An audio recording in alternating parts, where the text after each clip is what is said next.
శ్రీ గురుభ్యో నమః. హరి ఓం. అందరికీ నమస్కారం. రతిప్రియ ఇది అమ్మవారి 4 అక్షరాల నామం. ఇది 316వ నామం. ఈ నామంతో అమ్మవారికి నమస్కారం చేసేటప్పుడు రతిప్రియాయే నమః అని చెప్పాలి. రతి అంటే ఆసక్తి యందు అని, ప్రియ అంటే ప్రీతి కలది అని. ఆసక్తి లేదా కుతూహలం ఉంటేనే దేన్నైనా సాధించేది. ఆసక్తి లేకపోతే ఎదుగు బొదుగు ఉండదు, పొందేది ఏదీ ఉండదు. ఈ ఆసక్తి మంచివాటి పరంగా ఉంటే మంచికి, చెడ్డవాటి పరంగా ఉంటే చెడ్డకు దారితీస్తుంది. దేని పరంగా ఉంటుంది అన్నది సంస్కారాన్ని బట్టి, పూర్వజన్మ వాసనల్ని బట్టి ఉంటుంది. కర్మను బట్టి ఆసక్తిని రేకెత్తించి జీవులచే జన్మ కర్మలను చేయిస్తుంది అమ్మవారు. దీనికంతకు ఆసక్తి ప్రధానమవుతుంది కాబట్టి అమ్మవారికి ఆ ఆసక్తి ఒక విధంగా ప్రీతికరమే అవుతుంది. సృష్టి కార్యానికి కూడా ఆసక్తి అవసరం కాబట్టి సృష్టి స్వరూపిణి అయిన అమ్మవారికి ఆసక్తి ప్రీతికరమే అవుతుంది. మొత్తానికి ఈ నామానికి ఈ రకంగా అర్థాలు చెప్పుకోవచ్చు. ఆసక్తి యందు ప్రీతి కలది అని, రతీదేవి యందు ప్రీతి కలది అని అర్థాలుగా ఈ నామానికి చెప్పుకోవచ్చు. శ్రీమాత్రే నమః. రక్షాకరీ ఇది అమ్మవారి 4 అక్షరాల నామం. ఇది 317వ నామం. ఈ నామంతో అమ్మవారికి నమస్కారం చేసేటప్పుడు రక్షాకర్యై నమః అని చెప్పాలి.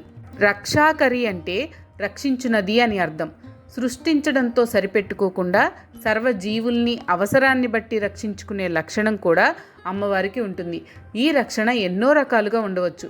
ఒక్కొక్కప్పుడు జీవులకు ఇష్టమైనవి చేస్తే రక్షింపబడతారు, ఒక్కొక్కప్పుడు ఇష్టం లేనివి చేస్తే రక్షింపబడతారు. ఏది జరిగితే మనకు నచ్చుతుందో అది శుభం కాదు, ఏది జరిగితే మనకు మంచిదవుతుందో దాన్ని శుభము అనాలి. ఆ శుభం జరగడం కోసం అమ్మవారు జీవుల పట్ల వ్యవహరించే తీరు ఏదైనా, ఎలాంటిదైనా రక్షణ క్రిందకే వస్తుంది అని గ్రహించాలి.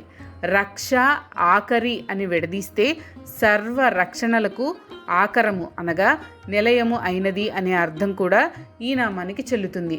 రాజ్ఞి అనే నామాన్ని ఉపాసించే సాధకులకు వచ్చే ఫలం ఈ నామం సూచిస్తుంది. అంటే ఫలశ్రుతి అవుతుందని అర్థం చెప్పుకోవచ్చు. రక్షణ రేఖలాగా అనిపించే దిక్చక్రం అనగా హారిజన్ లోపల ఉన్న జీవులను రక్షించేది అని, విశ్వగోళాన్ని దిక్చక్రం వద్ద వేరయ్యే 2 అర్ధగోళాలు కలిగిన పెద్ద కుంకుమ భరిణెలాగా ఊహిస్తే ఆ భరిణిలో జీవుల్ని ఉంచి రక్షించేదిగా రక్షాకరి నామాన్ని జపిస్తూ అమ్మవారిని ధ్యానం చేయాలి. మొత్తానికి ఈ నామానికి ఈ రకంగా అర్థాలు చెప్పుకోవచ్చు. రక్షించినది అని, సర్వ రక్షణలకు నిలయమైనది అని అర్థాలుగా ఈ నామానికి చెప్పుకోవచ్చు. శ్రీమాత్రే నమః. రాక్షసగ్ని ఇది అమ్మవారి 4 అక్షరాల నామం. ఇది 318వ నామం. ఈ నామంతో అమ్మవారికి నమస్కారం చేసేటప్పుడు రాక్షసగ్నే నమః అని చెప్పాలి. రాక్షసగ్ని అంటే రాక్షసులను సంహరించున్నది అని అర్థం. రక్షస్, రక్ష, రాక్షస ఇవి ఒకే జాతి పదాలు.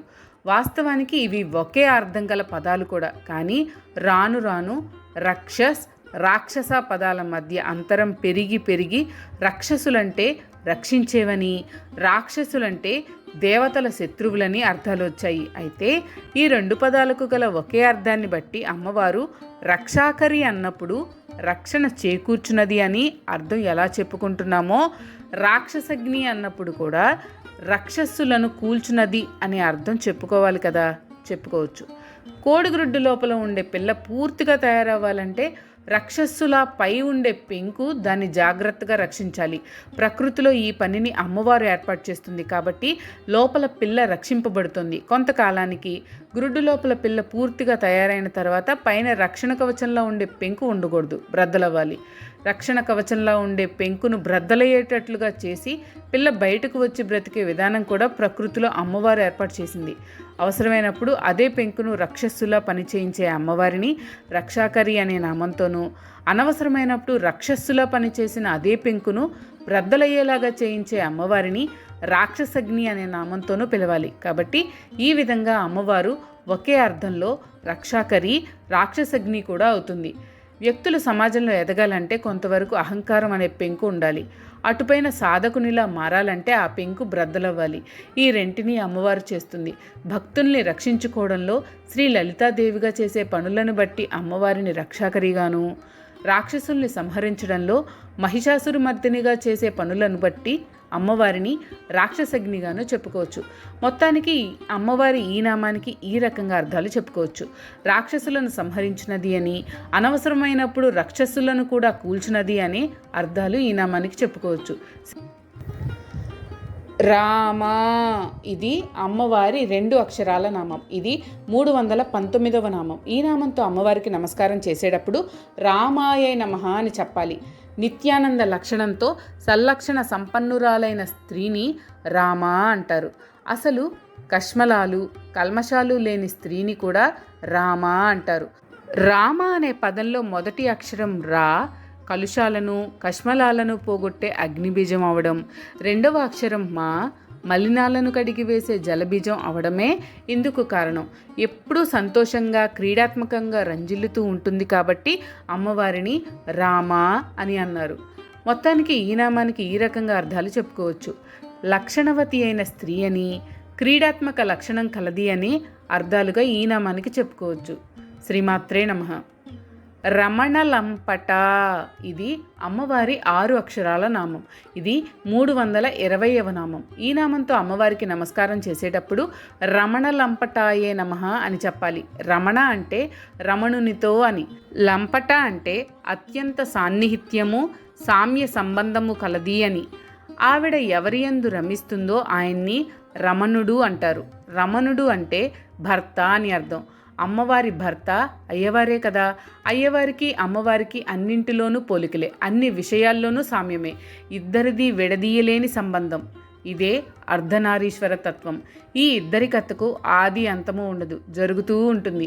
ఆకాశం అనే కాగితం మీద ఆదిశేషువు చెప్తూ ఉంటే, సరస్వతి లేఖిని అయి చతుర్ముఖుడు రాస్తూ ఉంటే, ఈ లోకేశ్వరుల గురించి ఎంత వ్రాసినా అయిపోవడం ఉండదు, ఇద్దరు విడిపోవడం ఉండదు.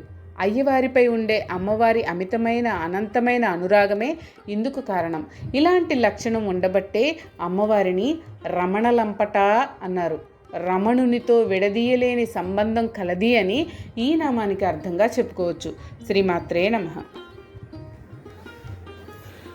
మీకు కనుక ఈ వీడియో నచ్చినట్లయితే లైక్ చేయండి. అలాగే మీ ఫ్యామిలీ అండ్ ఫ్రెండ్స్కి షేర్ చేయండి. ఛానల్లో కొత్త నోటిఫికేషన్స్ కోసం సబ్స్క్రైబ్ చేయండి. అలాగే పక్కనే ఉన్న బెల్ ఐకాన్ని ట్యాప్ చేయండి.